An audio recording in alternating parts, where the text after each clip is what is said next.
Assalamualaikum warahmatullahi wabarakatuh. Om Swastiastu, Namo Buddhaya, Salam Kebajikan. Allow me to introduce myself.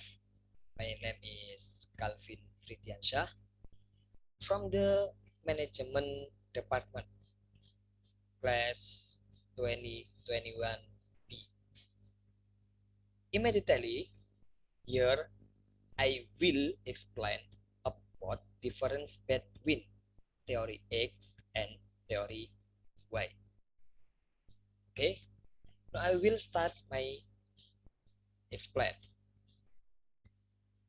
Difference between theory X and theory Y by Calvin Fridiansyah.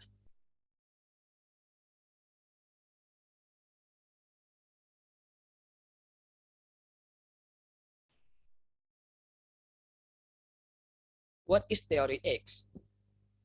Theory X is formulated on the traditional approach to human behavior, which states that several forms of leadership must be used to persuade workers toward achieving the organizational goals. Some of the assumptions adopted in this theory include: first, people dislike work and are geared toward searching reasons to avoid working. Second, what workers avoid responsibilities and lack ambitions or goals. Third, employees are lazy and as such they must be threatened or forced to work. Now, what is theory Y?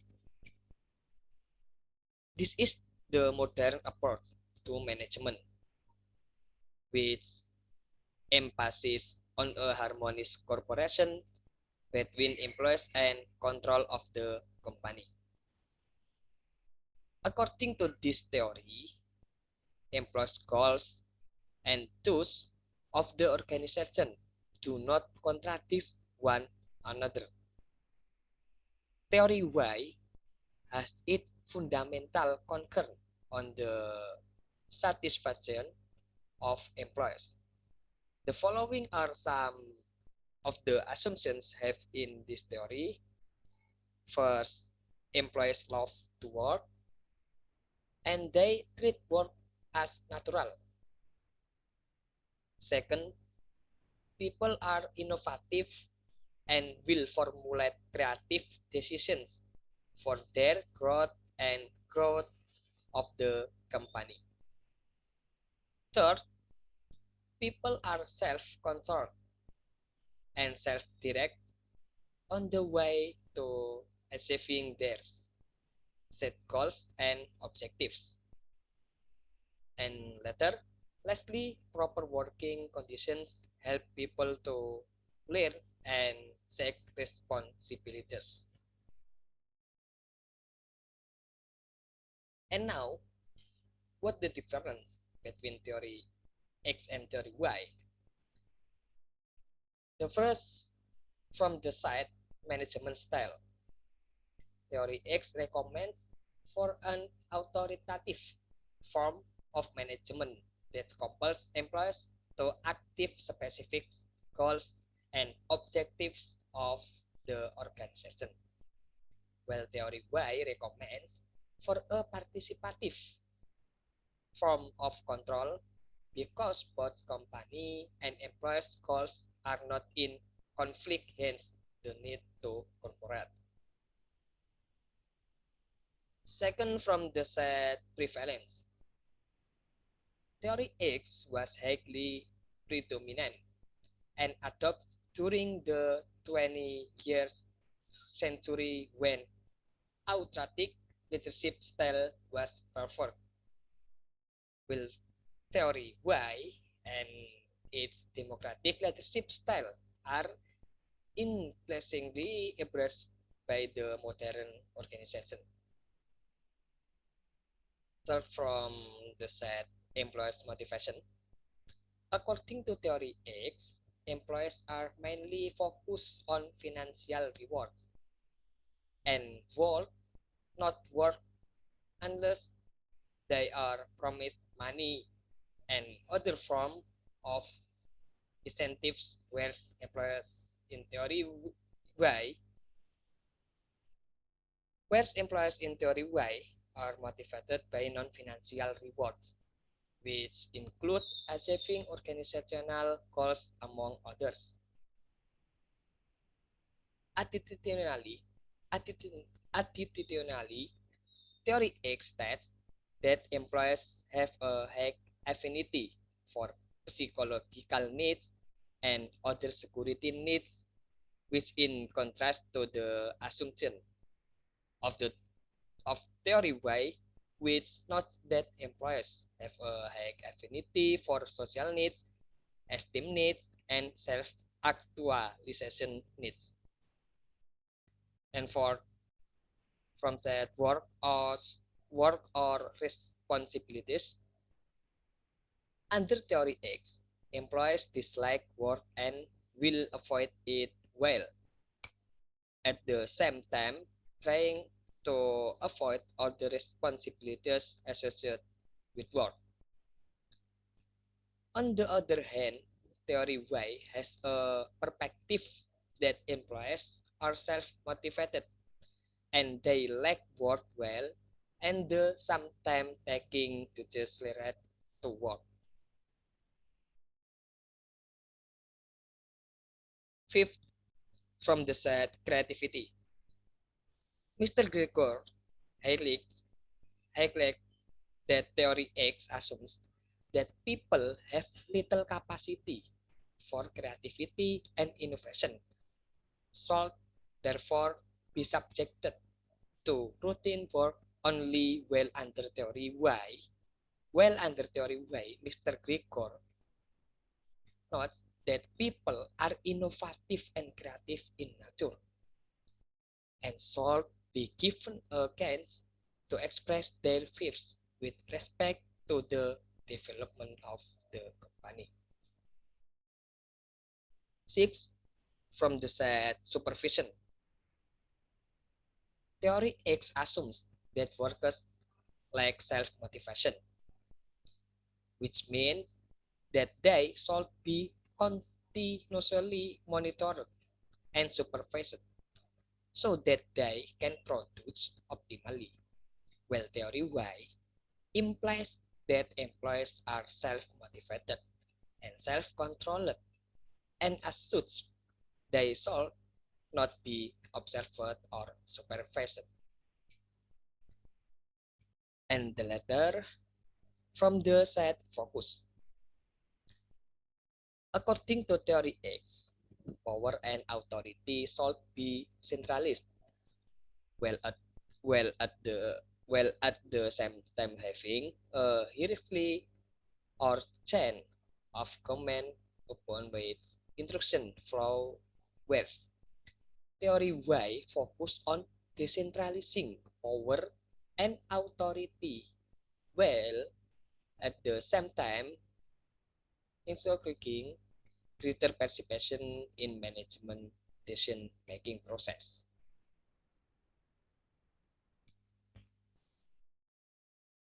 And now we will look table showing difference between theory X and theory Y.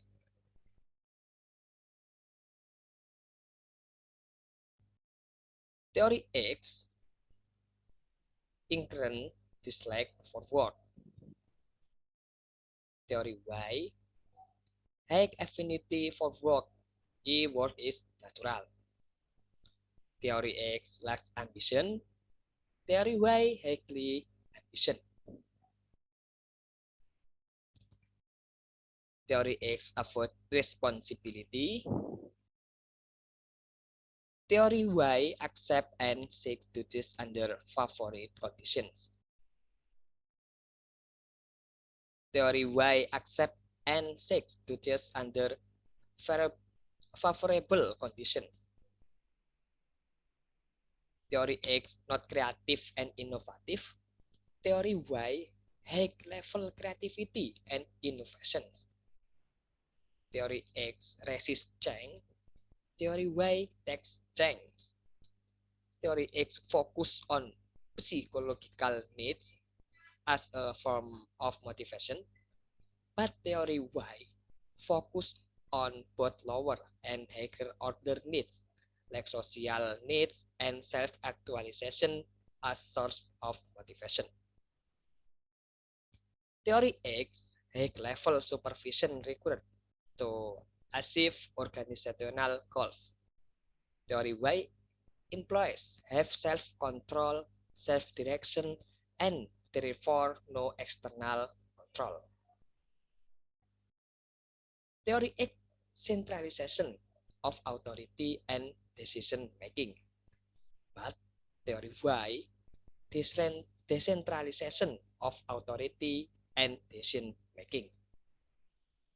Theory X employs lack self-motivation. Theory Y employ are self-motivated. Theory X autocratic form of leadership and management.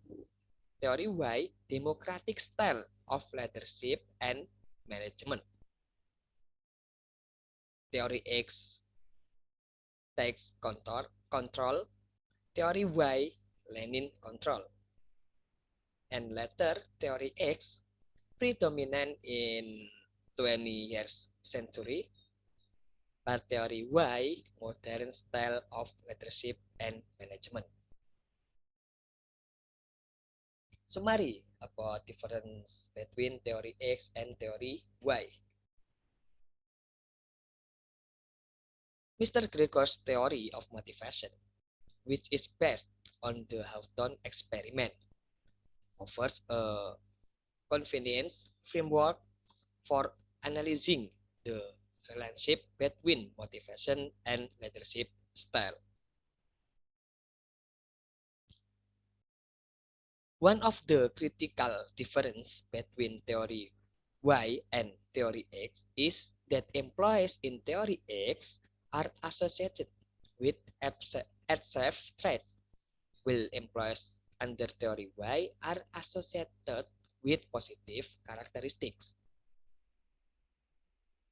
It is believed that managers who adopted theory X produce poor results, while managers who take theory Y are likely to deliver better performance, while at the same time offering employees a chance to grow and develop. There is a significant relationship between Mr. Gregor theory XY and Maslow's theory of motivation, where employees at lower level are in theory X, while those hacks in the hierarchy are in theory Y. However, many people have criticized this theory by highlighting that no person can belong to these extreme behaviors because human being processes the qualities of both theory X and theory Y.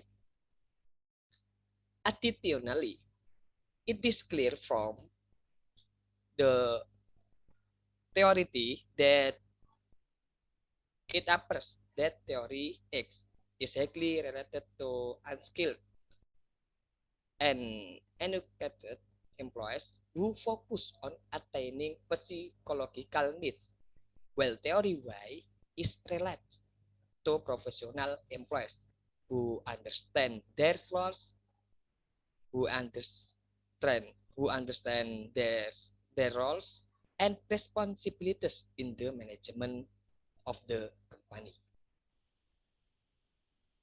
And later, scholars propose that managers should use situational management style to generate maximum results because employees are likely to portray both negative and positive traits depending on each situation.